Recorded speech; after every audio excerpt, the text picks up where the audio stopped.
Presidente, eu me lembro lá em Angola que teve um jornalista angolano que fez uma pergunta interessante para o senhor, falando sobre como o Brasil poderia ajudar a trazer o Brasil sem fome para Angola, já que lá é um problema muito sério. E é curioso, até para as pessoas saberem, o pessoal pobre em Angola chama o Lula de, sabe de que ele, pai grande.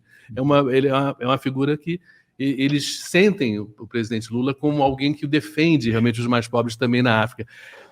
Essa coisa do Brasil sem fome, e obviamente a gente infelizmente está vivendo ainda, né, chegando a 33 milhões de pessoas com fome, é uma coisa importante agora, né, tratar disso, né? Ô, Shoa, você quer ver o grau de pobreza e o grau de necessidade?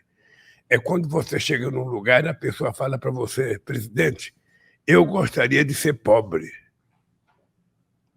Chegar a ser pobre, né? Sabe o que acontece? É porque tem lugar que as pessoas nem pobre conseguem ser.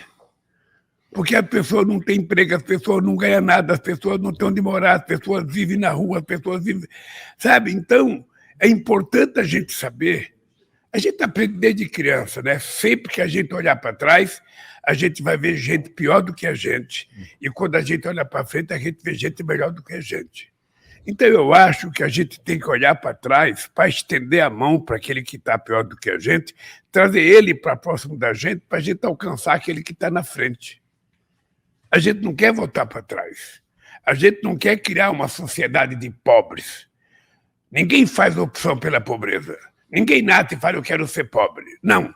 Todo mundo quer ter alguma coisa na vida. Todo mundo quer viver bem. Todo mundo quer ter, sabe, tranquilidade na vida. Todo mundo quer estudar o seu filho. Todo mundo quer formar o seu filho. Todo mundo sonha um bom emprego para o seu filho, para o seu marido, para a sua mulher. Então é esse mundo que a gente tem que criar. É isso que eu me bato todo santo dia, ou seja, eu não fiz opção para ser pobre. Eu fiz uma opção de fazer com que o povo pobre suba um degrau na escala social, ou 2, vire classe média. Sabe, que ele possa ter as coisas que todo ser humano tem direito de ter, sobretudo aquilo que a gente produz. Então, esse mundo, o Shoa, parece difícil. Esse dia me fizeram uma pergunta.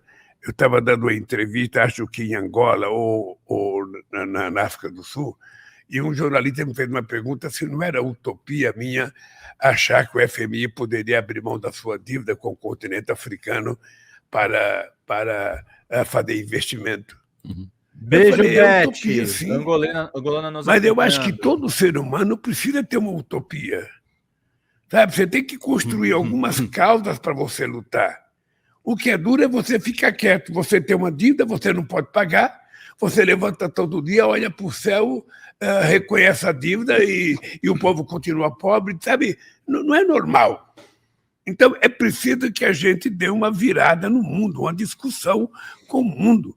Todo dia eu ouço dizer, todo dia, tem trilhões de dólares sobrevoando de um mundo para outro mundo, atravessando os Atlânticos. Vamos fazer esses milhões de dólares aportar em algum lugar. Vamos dar legalidade a ele e vamos fazer com que ele gere emprego, gere desenvolvimento.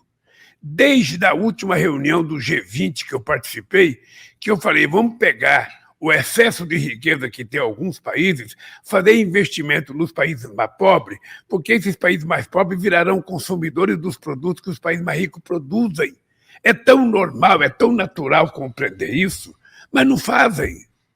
Ou seja, manter a pobreza no nível que ela está não interessa a ninguém.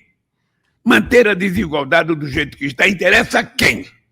A um cidadão que quer acumular 200 bilhões de dólares, 300 bilhões de dólares, 100 bilhões de dólares, que quer ir para o espaço sozinho, que quer descer no fundo do oceano submarino. Que estupidez humana é essa? Ou seja, nós estamos perdendo o sentimento, estamos perdendo o consciência, estamos perdendo, sabe, aquilo que é natural do ser humano, de ser solitário, de ser fraterno. E fica a obsessão, quem tem mais quer cada vez mais, quem tem mais quer cada vez mais, quem tem mais tem cada vez mais. Ou seja, é preciso pôr um limite. Por isso que o imposto de renda é importante, porque o imposto de renda coloca um pouco de limite e traz um pouco desse dinheiro para ser distribuído. Dia desse eu estava conversando com uma pessoa sobre a questão do imposto de herança. Aqui no Brasil, muita gente vira o nariz quando você vai lá cobrar imposto de herança. E eu estava na casa de um cidadão rico, ele dizia para o filho dele assim: olha, meu filho, uma casa como essa que você mora, aqui em São Paulo, se fosse nos Estados Unidos e eu morresse, você teria que pagar 40% de imposto. Isso o pai dizendo para o filho. Nos Estados Unidos. Nos Estados Unidos, se fosse essa casa aqui e eu morresse, você teria que pagar 40% de imposto. Aqui no Brasil, sabe quanto que a gente paga? 4%. É um absurdo. Aí você vê a diferença que você pode melhorar o país. Você percebe? Sim. Isso é uma lição. Outro dia eu vi 2 empresários conversando e um deles falou: pô, esse ano eu deixei de pagar 32 milhões de imposto de renda. Usando a lei. Não é que ele está fazendo nada, é usando a lei, ele deixou de pagar 32 milhões de imposto de renda. Uhum. Agora, o coitado do trabalhador que recebe 3 mil por mês, vem descontado na fonte. Não adianta ele xingar, vem descontado na fonte. Todo mês. Sabe? É curioso que essa classe média alta e classe média que viaja para fora e aprecia muito, mas o lugar é muito calmo, é muito limpo, não tem violência, não tem... por exemplo, Portugal, né? Muitos brasileiros foram nos últimos anos morar em Portugal valorizando isso. Aliás, o governo português é um governo socialista. É curioso, né? Porque lá esse imposto de renda dos mais ricos é cobrado para prover essa sociedade mais razoável. Né? Em todo mundo, gente, em todo mundo tem que ser assim.